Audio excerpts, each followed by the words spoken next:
GeM TV நேயர்களுக்கு அன்பு வணக்கங்களை கூறிக்கொண்டு வழக்கம்போல் விநாயகப் பெருமானை வணங்கி இன்றைய 12 ராசிகளுக்கான பலன்கள். இன்று 16/10/2025 விஸ்வாவசு வருடம் புரட்டாசி மாதம் 30ஆம் நாள்.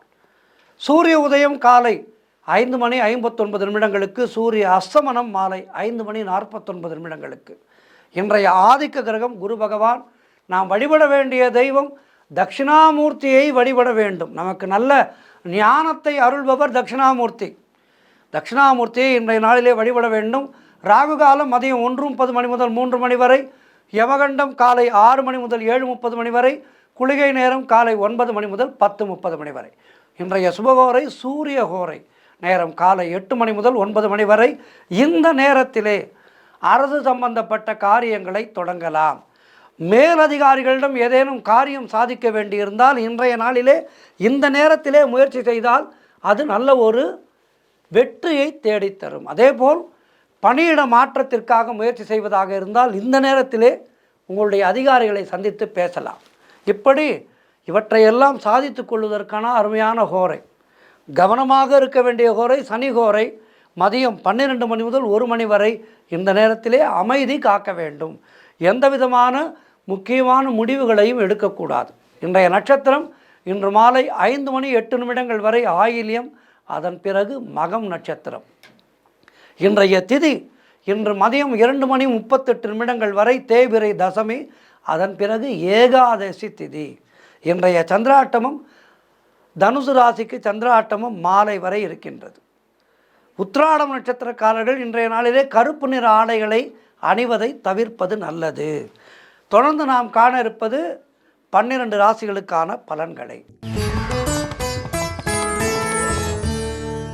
மேஷ ராசி அன்பர்களே, இன்று மாலை 5:08 வரை சந்திரன் உங்கள் ராசிக்கு 4ஆம் இடத்திலே இருக்கின்றார். உங்களுடைய ராசி அதிபதி செவ்வாய் ராசிக்கு 7ஆம் இடத்திலே இருக்கின்றார். ஆகவே தொழிலிலே நல்லதொரு முன்னேற்றம் ஏற்படும். தாய்வழி சொந்தங்களின் உதவிகள் எல்லாம் கிடைக்கும். கணவன் மனைவிடையே நல்லதொரு ஒற்றுமை ஏற்படும். மனக்குழப்பங்கள் எல்லாம் தீர்ந்து மனதிலே தெளிவுகள் ஏற்படும். உங்களுடைய முயற்சிகள் கைகூடி வருகின்ற நாள். கடன் தொல்லைகள் விலகும். திருமணம் போன்ற சுபகாரிய பேச்சுவார்த்தைகள் இனிதே முடியும். உடல் ஆரோக்கியம் சிறப்பாக இருக்கும். வீடு கட்டுவதற்கான முயற்சிகளிலே பெரும் வெற்றிகள் தேடி வரும். பொருளாதாரம் திருப்திகரமாக இருக்கும். உத்தியோக வகையிலே நல்ல மாற்றம் ஏற்படும். மொத்தத்தில் இன்றைய நாள் ஏற்றம் மிகுந்த நாள். குரு தட்சிணாமூர்த்தியை வணங்குங்கள். வாழ்த்துக்கள். ரிஷபராசி அன்பர்களே, இன்று மாலை வரை சந்திரன் உங்கள் ராசிக்கு 3ஆம் இடத்திலே இருக்கின்றார். உங்களுடைய ராசிபதி சுக்கிரன் ராசிக்கு 5ஆம் இடத்திலே இருக்கின்றார். ஆகவே குழந்தை பாக்கியத்திற்காக காத்திருக்கின்ற தம்பதிகளுக்கு சந்தான பிராப்தி உண்டாகும். நீங்கள் நினைத்ததெல்லாம் நல்லபடியாக நடக்கக்கூடிய நாளாக இருக்கின்றது. வீடு வண்டி வாகன மாற்றம் ஏற்படும். குலதெய்வ வழிபாடு வெற்றியை தரும். புதிய தொழில் தொடங்கும் முயற்சிகள் வெற்றியை தரும். காரிய தடைகள் எல்லாம் விலகும். அலுவலகத்திலே வேலை பார்ப்பவர்களுக்கு பதவி உயர்வு, சம்பள உயர்வு தேடி வரும். சந்தோஷத்தை தரும். திருமணம் போன்ற சுபகாரிய பேச்சுவார்த்தைகள் கைகூடி வரும். நண்பர்கள் மற்றும் உறவினர்களால் நல்ல ஆதாயங்கள் உண்டாகும். எதிர்பார்த்த விஷயங்கள் எல்லாம் நல்லபடியாக நடக்கும். குரு தட்சிணாமூர்த்தியை வணங்குங்கள். வாழ்த்துக்கள். மிதுன ராசி அன்பர்களே, இன்று மாலை வரை சந்திரன் உங்கள் ராசிக்கு 2ஆம் இடத்திலே இருக்கின்றார். உங்களுடைய ராசி அதிபதி புதன் ராசிக்கு 5ஆம் இடத்திலே இருக்கின்றார். ஆகவே நண்பர்கள் மூலம் நல்ல அனுகூலங்கள் உண்டாகும். எதிர்பார்த்த விஷயங்கள் எல்லாம் நல்லபடியாக நடக்கும். பொருளாதாரத்திலே சிறப்பானதொரு வளர்ச்சி ஏற்படும். காரிய தடைகள் எல்லாம் விலகும். உடல் ஆரோக்கியத்திலே சிறப்பானதொரு முன்னேற்றம் ஏற்படும். வீடு வண்டி வாகன மாற்றம் ஏற்படும். குழந்தைகளால் பெருமை ஏற்படும். எடுக்கின்ற முயற்சிகளிலே வெற்றிகள் தேடி வரும். குடும்பத்திலே ஒற்றுமை ஏற்படும். சுபகாரியங்கள் நடக்கக்கூடிய சூழ்நிலைகள் உருவாகும். புதிதாக வேலை தேடிக்கொண்டிருப்பவர்களுக்கு நல்ல வேலை கிடைக்கும். உழைப்புக்கேற்ற ஊதியம் கிடைக்கும். இன்றைய நாளிலே குரு தட்சிணாமூர்த்தியை வணங்குங்கள். வாழ்த்துக்கள். கடகராசி அன்பர்களே, இன்று மாலை வரை சந்திரன் உங்கள் ராசியிலேயே இருக்கின்றார். ஆகவே குழந்தை பாக்கியத்திற்காக காத்திருக்கின்ற தம்பதிகளுக்கு, ஏங்கிக் கொண்டிருக்கின்ற தம்பதிகளுக்கு நல்ல செய்திகள் தேடி வரும். உறவினர்களோடு இருந்து வந்த மன வருத்தங்கள் எல்லாம் தீரும். வேலையிலே காத்திருந்த இடமாற்றம் ஏற்படும். முன்னோர்களுடைய சொத்திலிருந்து உங்களுக்கு வர வேண்டிய பங்கு கைக்கு வரும். பிள்ளைகளால் பெருமை ஏற்படும். வெளியூர் பிரயாணங்கள் நல்ல வெற்றியையும் லாபத்தையும் ஏற்படுத்தி தரும். உடல் ஆரோக்கியம் திருப்திகரமாக இருக்கும். தொழில் மற்றும் வியாபாரத்திலே சிறப்பானதொரு முன்னேற்றம் ஏற்படும். காரிய தடைகளெல்லாம் விலகுகின்ற நாள். மனம் உற்சாகமாக காணப்படும். தொட்டதெல்லாம் பொன்னாகக்கூடிய அற்புதமான நாள். இன்றைய நாளிலே குரு தட்சிணாமூர்த்தியை வணங்குங்கள். வாழ்த்துக்கள். சிம்ம ராசி அன்பர்களே, இன்று மாலை வரை சந்திரன் உங்கள் ராசிக்கு 12ஆம் இடத்திலே இருக்கின்றார். உங்களுடைய ராசி அதிபதி சூரியன் ராசிக்கு 2ஆம் இடத்திலே இருக்கின்றார். ஆகவே வெளிநாடு செல்லும் பாக்கியம் உண்டாகும். தொழில் சம்பந்தமாக இன்றைய நாளிலே புதியதாக கடன் வாங்கக்கூடாது. மற்றவர்களுடைய விஷயங்களிலே தலையிடக்கூடாது. வீண் வாக்குவாதங்களை எல்லாம் தவிர்க்க வேண்டிய நாள். இன்றைய நாள் நேற்று போல்தான் இருக்கின்றது. நேற்றைய தினம் எப்படி உங்களுக்கு சற்று சிரமமாக இருந்ததோ அப்படித்தான் இன்றைய நாளிலேயும் இருக்கின்றது. ஆகவே இன்றைய நாளிலேயும் நீங்கள் மௌனத்தை கடைபிடிக்க வேண்டும். பொருளாதாரம் நெருக்கடியாக இருக்கின்றது.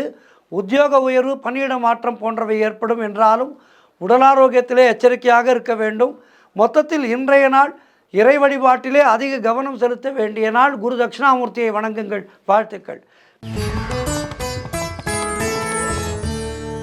கன்னி ராசி அன்பர்களே, இன்று மாலை வரை சந்திரன் உங்கள் ராசிக்கு 11ஆம் இடத்திலே இருக்கின்றார்.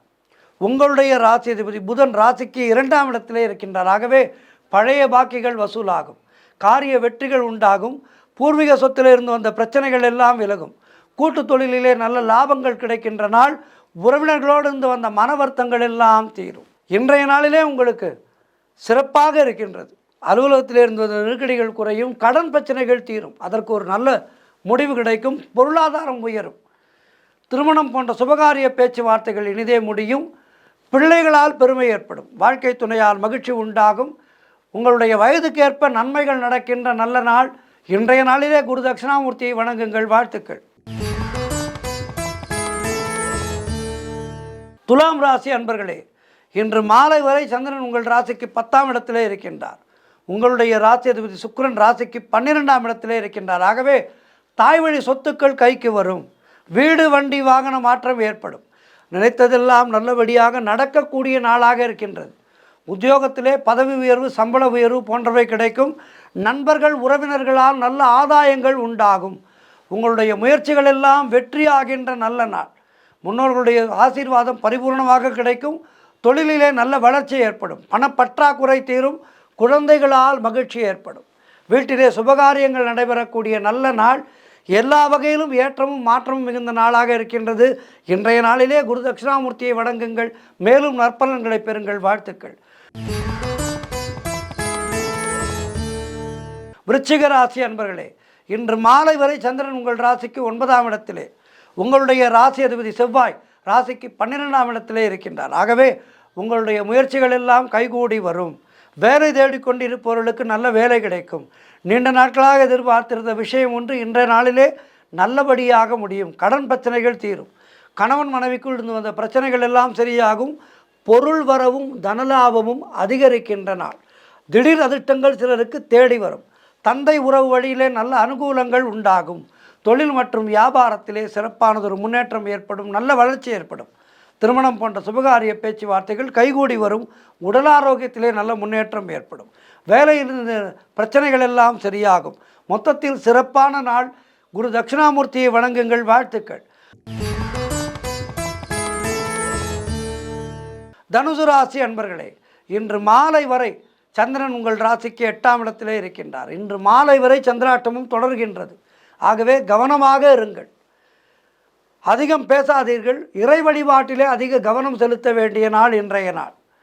இன்றைய நாளிலே புதிதான முயற்சிகளை தொடங்காதீர்கள். புதிதாக கடன் வாங்காதீர்கள். என்ன செய்ய வேண்டும்? இன்றைய நாளிலே குரு தட்சிணாமூர்த்தி சன்னதிக்கு சென்று நெய் தீபம் ஏற்றுங்கள். கோவிலிலே அமர்ந்து இன்றைய நாளிலே சிவபுராணம் படியுங்கள். குருமார்களை எல்லாம் வணங்குங்கள். சித்தர் கோவிலுக்கு செல்லுங்கள். சித்தர் கோவிலுக்கு சென்று வணங்க வேண்டிய நாள். குலதெய்வ வழிபாடு செய்ய வேண்டிய நாள். மொத்தத்தில் இன்றைய நாளிலே மாலை வரை ஆலய வழிபாட்டிலே அதிக கவனம் செலுத்த வேண்டும். புதிய முயற்சிகளை தள்ளி போடுங்கள். புதிதான முதலீடுகள் இன்றைய நாளிலே வேண்டாம். குரு தட்சிணாமூர்த்தியை வணங்குங்கள். வாழ்த்துக்கள். மகர ராசி அன்பர்களே, இன்று மாலை வரை சந்திரன் உங்கள் ராசிக்கு 7ஆம் இடத்திலே இருக்கின்றார். ராசி அதிபதி சனி ராசிக்கு 2ஆம் இடத்திலே இருக்கின்றார். ஆகவே மாலையிலே சந்திராட்டமும் தொடங்குவதற்கு முன்பாக உங்களுடைய வேலைகளை எல்லாம் முடித்து கொள்ளுங்கள். உங்களுடைய புதிய முயற்சிகளை எல்லாம் மாலைக்குள் செய்து விடுங்கள். மாலைக்கு மேல் சந்திராட்டமும் தொடங்கிடும். ஆகவே இன்று மாலைக்குள்ளாக உங்களுடைய முக்கியமான முடிவுகளை, முக்கியமான வேலைகளை முடித்து கொள்ளுங்கள். தொழில் மற்றும் வியாபாரத்திலே சிறப்பான முன்னேற்றம் ஏற்படும். வேலை தேடிக்கொண்டிருப்பவர்களுக்கு நல்ல வேலை கிடைக்கும். பிள்ளைகளால் பெருமை ஏற்படும். வாழ்க்கை துணையால் மகிழ்ச்சி உண்டாகும். பழைய பாக்கிகள் வசூலாகின்ற நாள். காரிய வெற்றிகள் உண்டாகின்ற நாள். ஆகவே மாலைக்குள்ளாக உங்களுடைய முயற்சிகளை எல்லாம் செய்து முடியுங்கள். நல்லதே நடக்கும். இன்றைய நாளிலே குரு தட்சிணாமூர்த்தியை வணங்குங்கள். வாழ்த்துக்கள். கும்பராசி அன்பர்களே, இன்று மாலை வரை சந்திரன் உங்கள் ராசிக்கு 6ஆம் இடத்திலே இருக்கின்றார். உங்களுடைய ராசி அதிபதி சனி ராசியிலேயே இருக்கின்றார். ஆகவே வேலை மாற்றம் ஒரு சிலருக்கு உண்டாகும். உடல் ஆரோக்கியத்திலே மிகுந்த கவனம் தேவை. தேவையில்லாமல் மற்றவர்களுடைய விஷயங்களிலே தலையிடக்கூடாது. மேலதிகாரிகளால் நெருக்கடிகள் உண்டாகும். குலதெய்வ வழிபாடு வெற்றியை தரும். வீண் வாக்குவாதங்களை எல்லாம் தவிர்க்க வேண்டிய நாள். புதிய முயற்சிகளை, புதிய முதலீடுகளை தவிர்க்க வேண்டிய நாள் இன்றைய நாள்.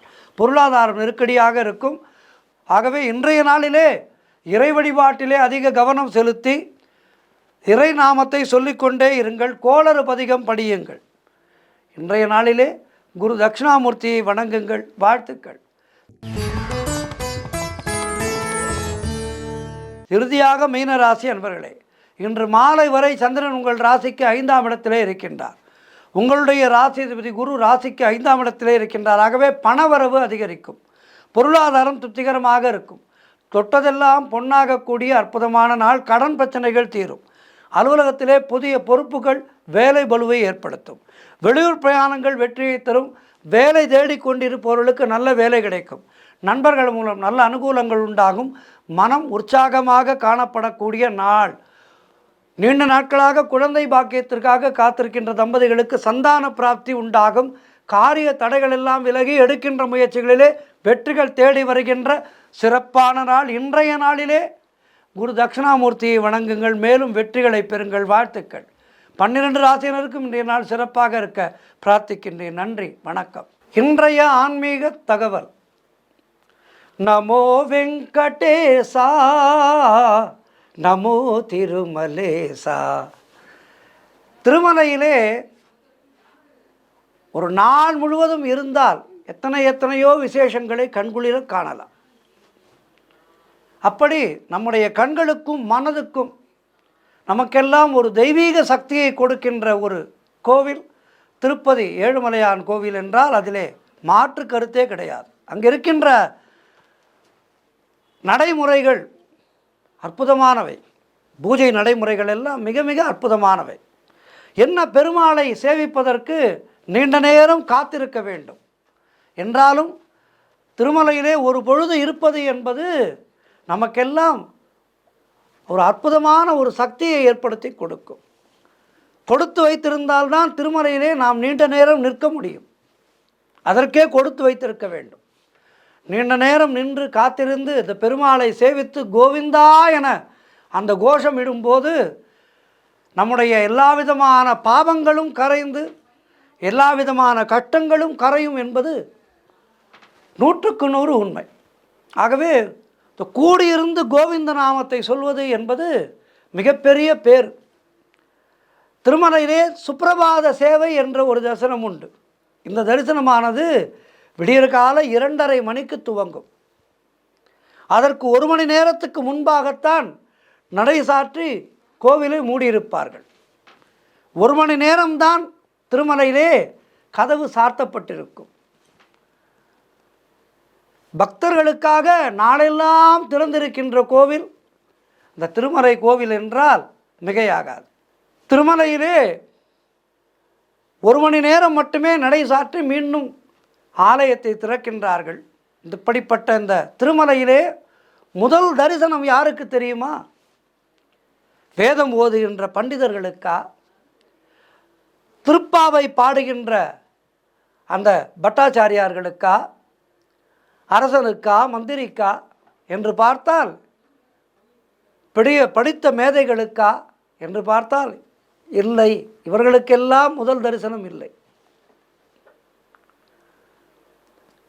இவர்கள் எல்லோரும் கைகட்டி காத்திருக்க எங்கிருந்தோ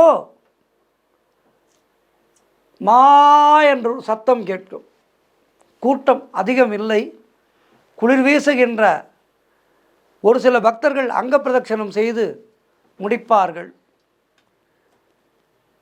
அங்கே கூண்டுகள் எல்லாம் திறக்காமல் தான் இருக்கும். அப்போது பக்தர்களை அனுமதிக்க மாட்டார்கள்.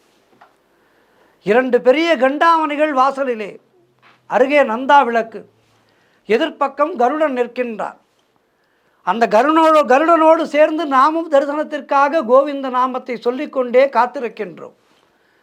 வாயிலை காக்கின்ற துவார பாலகர்கள், ஜெய விஜயர்கள் இருபுறமும் காத்து நிற்க பங்காரு வாகிரி என்று சொல்வார்கள். அந்த தங்க வாயில் கூட மூடப்பட்டிருக்கின்றது. அர்ச்சகர்கள் குடங்களிலே நீருடன் நிற்கின்றார்கள். பூக்குடல்களை தாங்கிக் கொண்டு இன்னும் பல பேர் காத்திருக்கின்றார்கள். இப்படி இருக்கின்ற சூழ்நிலையிலே முதல் தரிசனம் யாருக்கு? திருமலையிலே ஜீயர் மற்றும் வைணவ தலைவருக்கு பெரிய கேள்வி அப்பன் என்ற தூய தமிழ் பெயர், அதாவது பெரிய கேள்வி அப்பன் என்ற தூய தமிழ் பெயர் உண்டு திருமலையிலே இருக்கின்ற வைணவ தலைவருக்கு. இவர் ஆலய நிர்வாகத்திலே கேள்வி கேட்கின்ற உரிமையை பெற்றவர். ஆதலால் இவருக்கு கேள்வியப்பன் என்ற பெயரை சூட்டியிருக்கின்றார்கள்.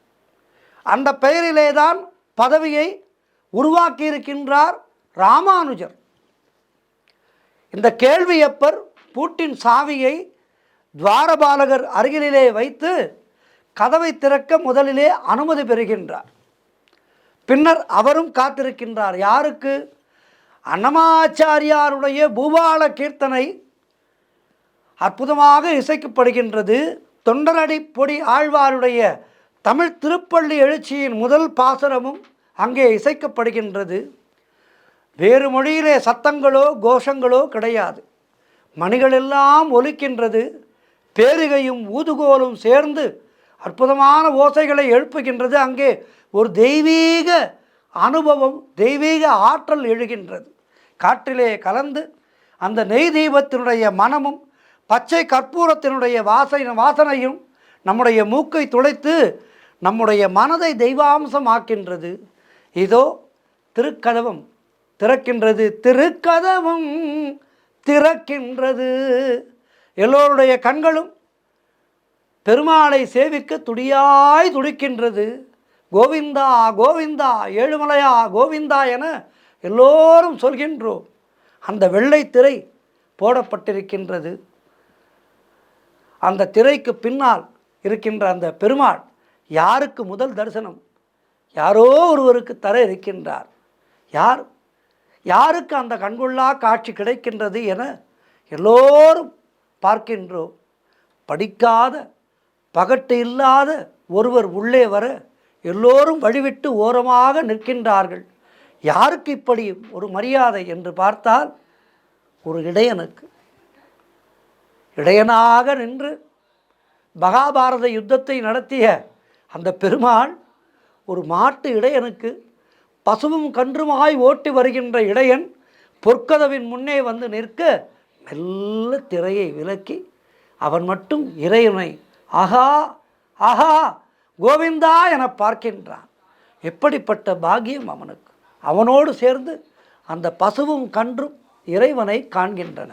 இப்படி பசுவும் கன்றுமாய் வரும் கோனாரின் முகத்திலேதான் திருமலையப்பன் முதலிலே விழிக்கின்றான்.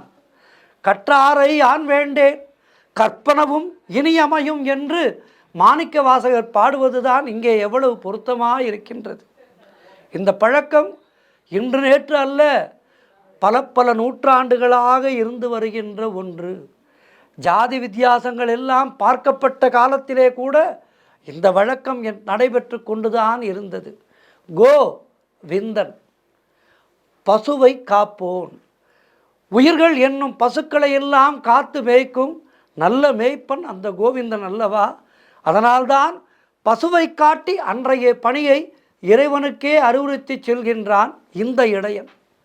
ஆக அதற்கப்புறம்தான், அந்த இடையன் தரிசனம் செய்ததுக்கு அப்புறம்தான் ஜீயரும் அர்ச்சகர்களும் இன்ன பிற படித்த மேதைகளும் வேதம் படித்த அடியார்களும் ஒவ்வொருவராக பெருமாளை தரிசிக்கின்றார்கள். அனைவரும் தத்தமது கைகளிலே மங்கள பொருட்களை ஏந்தி கண்ணாடி, விளக்கு, மலர் மாலை இப்படி ஒவ்வொன்றாக ஏந்தி அவற்றை தூக்கி பிடித்து எம்பெருமானுக்கு காட்டியபடியே சேவிக்க செல்கின்றார்கள். அவர்களோடு நாமும் அந்த கோவிந்தனை தரிசிக்க செல்கின்றோம். நம்முடைய பாவங்களை எல்லாம் நீக்குகின்ற அற்புதமான தெய்வம் அல்லவா அந்த கோவிந்தன். அந்த கோவிந்தனுடைய புகழை புரட்டாசி முழுவதும் பேசினோம், பாடினோம். சந்தர்ப்பம் இருந்தவர்கள் புரட்டாசியிலே பெருமாளை சென்று சேவித்தார்கள். அப்படி சேவிக்க முடியாதவர்களுக்கும் கூட பெருமாளுடைய அனுகிரகமானது அந்த கோவிந்த நாமத்தை சொன்னால் உண்டு. ஆகவே பெருமாளை அங்குதான் சென்றுதான் சேவிக்க வேண்டும் என்று இல்லை. உள்ளிருந்தபடியே நம்முடைய ஆத்மாவிலே பெருமாளை நினைத்து கோவிந்தா என அழைத்தால் உடனடியாக ஓடி வருவான் கோவிந்தன்.